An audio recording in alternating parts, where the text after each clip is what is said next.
5G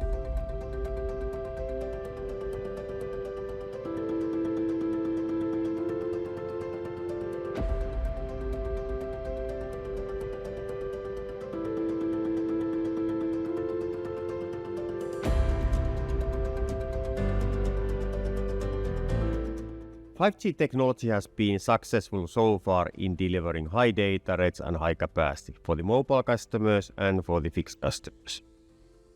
That has been obtained by using non-standalone architecture. But there are a lot more that 5G can provide together with standalone architecture. So let's look at shortly what are the benefits we are able to get from standalone and what are the technical requirements to get access there. Now, first of all, 5G standalone can provide better support for the enterprise customers. Operators are able to provide virtual private networks with slicing. They can provide layer 2 connectivity. They can provide timing information. They can provide better reliability and lower latency. All important for the enterprise use cases. Secondly, standalone can provide also better radio performance. Coverage will be better, because devices do not need to send any LT transmission. Data rate will be better because SA devices can support even 5 component carrier aggregations with peak data rate more than 4 gigabits per second. Also mobility will be better, latency will be better. Crowdsource measurements are already indicating in the live networks that customers using standalone already today have better performance compared to customers using non-standalone connection. Also importantly is standalone is required for the 5G advanced features. There are a lot of features are soon available in the networks and devices like IoT optimization with the RedCap, XR optimization, GSM railway replacement, public safety optimization, car-to-car communication, drone communication, satellite communication, better energy efficiency. So a lot of important things are needed there.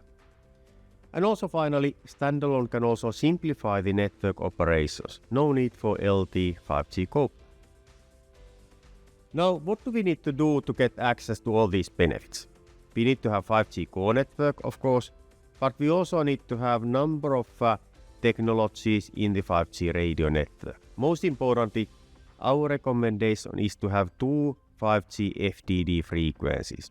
One frequency below 1 GHz band and another frequency on mid-band FDD frequencies.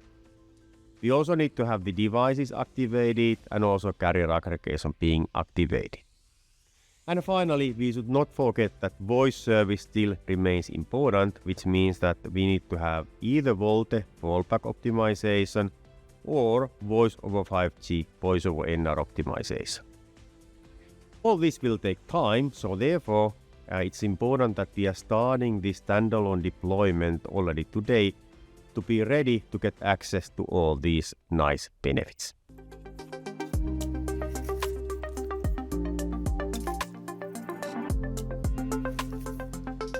Industry 4.0 is all about the digital transformation of the manufacturing industry. And this is empowered by data, AI, automation, and as a basis for everything, connectivity.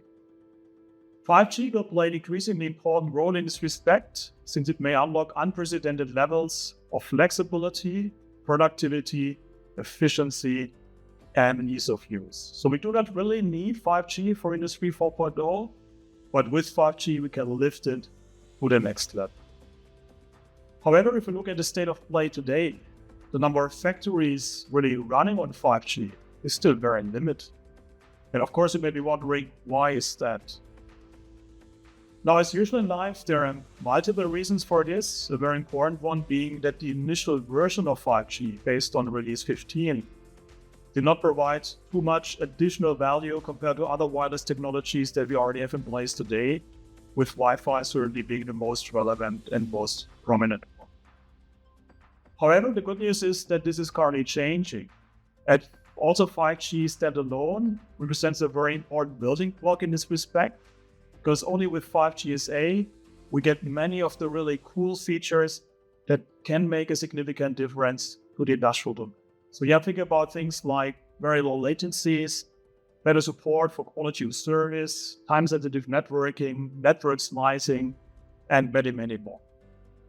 At the same time, most 5G deployments in the factory will be greenfield private networks anyway, because typically there is no existing 4G deployment available and public networks won't do the job. So therefore, it basically doesn't make any sense at all to get started with 5G NSA.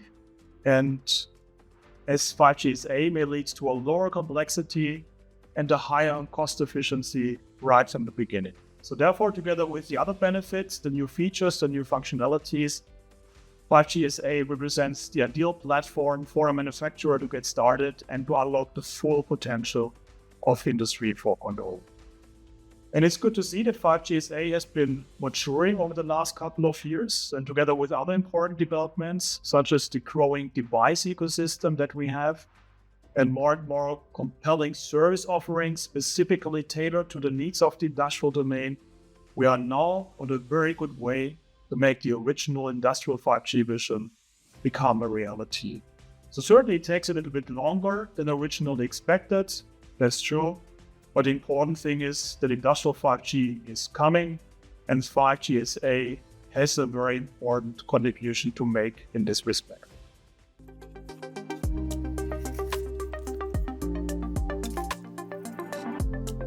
BT's motivation and strategy for 5G Standalone is really built on extending our great network and enabling new services.